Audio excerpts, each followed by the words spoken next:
All right, coyotes, if you tuned in to our last video, this week is about speaking up assertively. So speaking in a strong but kind, respectful voice to solve a problem. So I wanted to share with you our special photo for this week and have you really look at this. So yesterday, Ruby learned how to tell Max in a respectful voice how she was feeling and to have him stop when he had splashed her with water, right? So here's a different scenario. I want you to look at the photo right now, and learning how to speak up in a respectful and safe way really does help you solve some problems.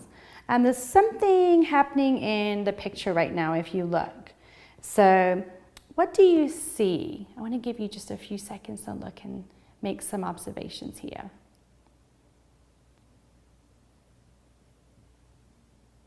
You might see that there's a boy and a girl.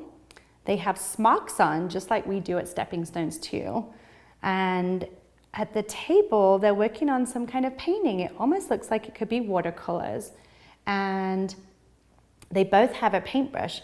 But if you really look closely, I just noticed that the girl here, her paintbrush is not on her own paper. It's actually on her friend's paper. So let me introduce our characters like I normally do. This is Zach and this is Gina, okay? And if you look at the photo, Zach and Gina are painting at a table.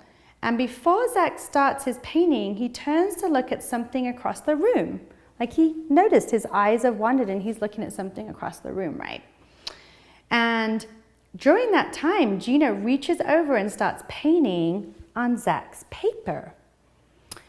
Zach turns back and sees what Gina has done. Zach gets angry. Coyotes, I know that that sometimes happened at school. Like sometimes it could be an accident. In this case, she's actually smiling about it, right? So she painted on his picture, and sometimes that can make you really angry or mad, right? That's what we call a strong feeling. And that's how Zach felt. So he feels like painting on Gina's picture. When you have those really strong angry feelings, do you think that Zach needs to calm down at this point? Yeah, tap your head if you thought that too, right? So Zach needs to calm down when he's feeling like those strong feelings rise up in his body and his belly. He needs to calm down, okay? So I want us to think real quick, what are the ways that we calm down? Can you remember our 3 steps? We put our hand on our belly, right? And we say stop. We name our feeling. So right now Zach is feeling angry.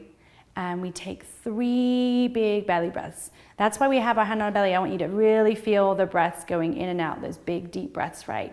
And it can really help you feel calm. So after Zach calms down, he thinks about what the problem is. So think about the words you would use to say what the problem is. Okay, so you have a think right now. What's the situation that I just explained, right? Because you can only see a little snippet of it. But what's the problem, right, that Zach's having?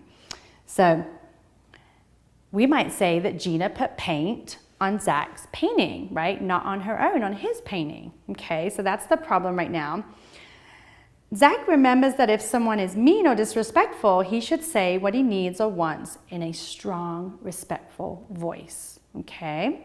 So I want you to at home to pretend that you're Zach right now.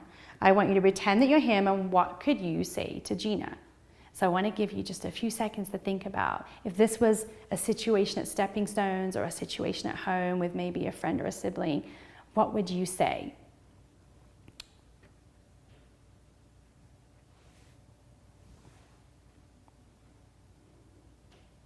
Okay, so tap your head in a minute at home if you have thought of the same thing that I'm going to say, okay? So one thing you could say is stop, right? Because we use our hand a lot, stop.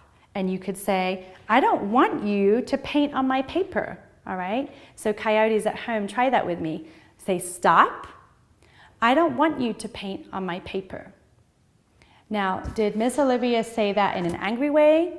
Did I shout? Did I say it in like a really mean way, right? No, I just said it in a very respectful, kind way, but assertive. You want to say, stop. I don't like it when you paint on my paper. Okay? So great job, coyotes, if you were thinking of something really similar to say. Okay? So here's what happened. I always like to tell you the end of the story. So Zach says to Gina, stop that. I don't want you to paint on my paper. I want to paint my own picture. All right? So using your own words to say what you need or want in a strong and respectful way is a safe way to solve problems. And this is going to help you, not just when you're a coyote, but for the rest of your life, right? So it also helps everyone in our class, right, to get along when we know how to use our words to really express what we want and what we need. All right? All right, thanks, coyotes. I hope this helped today. Bye.